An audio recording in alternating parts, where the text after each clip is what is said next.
خلفاء الراشدين المهديين الطيبين الطاهرين وعلى من تبعهم أجمعين. أما بعد، أعوذ بالله من الشيطان الرجيم. بسم الله الرحمن الرحيم. إن هذا القرآن يهدي للتي هي أقوم ويبشر المؤمنين الذين يعملون الصالحات أن لهم أجرا كبيرا. یا رب مجھ پر تو کرم اگر کرے، یا رب مجھ پر تو کرم اگر کرے، وہ بات دے زباں پہ دل پر اثر کرے. یا الہی ہمیں عامل قرآن کر دے، پھر نئے سرے سے مسلمان کو مسلمان کر دے. محترم صدر جلسہ، اساتذہ اکرام، بزرگوں اور میرے ساتھیوں، آج کا یہ مبارک پروگرام اپنے اندر عظمت وقار رکھتا ہے. اس کی ایک خصوصیت ہے کہ آپ جیسے مقدس شخصیات اور باعزت ہستیاں تشریف فرما ہیں. میں آپ حضرات کے سامنے قرآن کی عظمت اور اس کی انقلابی تاثیر کو بیان کرنے کی جسارت کر رہا ہوں. فرزندان اسلام، قرآن کریم خدا تعالی کا کلام ہے. حقانیت اسلام کی وعدہ کریم ہے. خدا تعالی کی وحدانیت کے فرزان کو عام کرنے کا ایک ذریعہ ہے. فارق بین الحق و باطل ہے.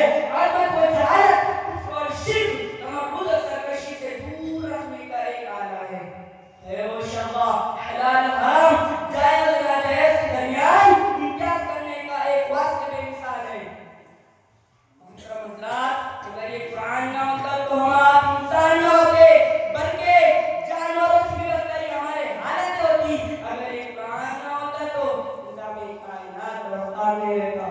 عدل و انصاف، صداقت و سچائی کا نام نشان نہیں ہوتا. یہ شمس و قمر، یہ شجر و حجر، حتیٰ کہ کائنات کی کوئی چیز وجود پذیر نہ ہوتی. حسب و نسب کی اہمیت نہ رہتی.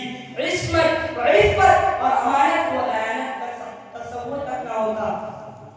حضرات، ہمارا ایمان ہے کہ دنیا میں قرآن جیسی کوئی کتاب ہے نہ کوئی اس کا مقابلہ کر سکتی ہے. قرآن کی ایک سورت تو کیا، وہ ایک آیت بھی بیان کر نہیں جا سکتا.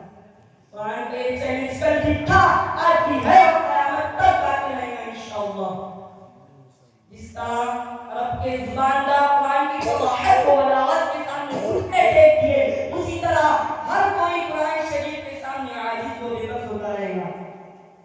دوستو، یہی وہ قرآن ہے جس نے کفر اور شرک کے اندھیریوں میں علم و عمل کا ضیاء روشن کر کے پوری انسانیت کو زندگی بسر کرنے کا سلیقہ کیا. مغربی تہذیب و تمدن کا کلیجہ چاک کر کے اسلامی تہذیب و تمدن سے پوری دنیا کو منور کیا.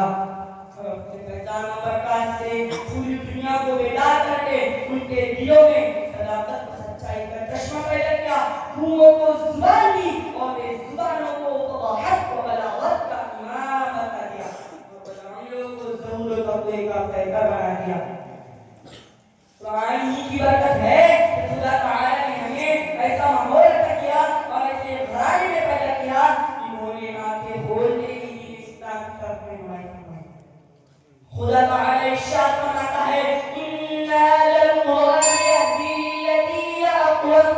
سامعین کرام، قرآن کو یہ عظمت حاصل کیوں نہ ہوگی، قرآن کا مقام اتنا بلند کیوں نہ ہوگا اور قرآن میں صفات کیوں نہ ہوگی، جبکہ قرآن جس ذات پر نازل ہوا وہ ذات تمام مخلوق سے افضل، اور جس کے ذریعے نازل ہوا وہ تمام فرشتوں کے سردار، اور جس ماہ میں نازل ہوا وہ تمام مہینوں کی مبارک، اور جس رات میں نازل ہوا وہ رات ہزار راتوں سے قرآن کو برکات کا اعتبار سے فائق ہے. جس شہر میں نازل ہوا وہ بلند امین جس کی خدا نے قسم کھائی ہے. خود قرآن مجید اپنی تعریف کرتا ہے. قرآن مجید، قرآن کو کس کی طرف سے آیا ہے؟ نازل من رب العالمین، میں دونوں جہاں کے پروردگار کی جانب سے آیا ہوں. قرآن سے پوچھو کہ تم سے پہلے کہا تھا تو کہتا ہے فی لوح محفوظ، میں لوح محفوظ میں رہتا تھا. تو ساتوں آسمان عرش پر سے بھی بلند والا ہے، جہاں نہ کوئی نبی جا سکتا ہے نہ رسول نہ جبرائیل جا سکتے ہیں. بیان تو آج بہت کچھ کرنا تھا، لیکن وقت کی تنگی کی وجہ سے میں اس بات کو اس شعر پر مکمل کرتا ہوں کہ زمانہ آج بھی قرآن ہی سے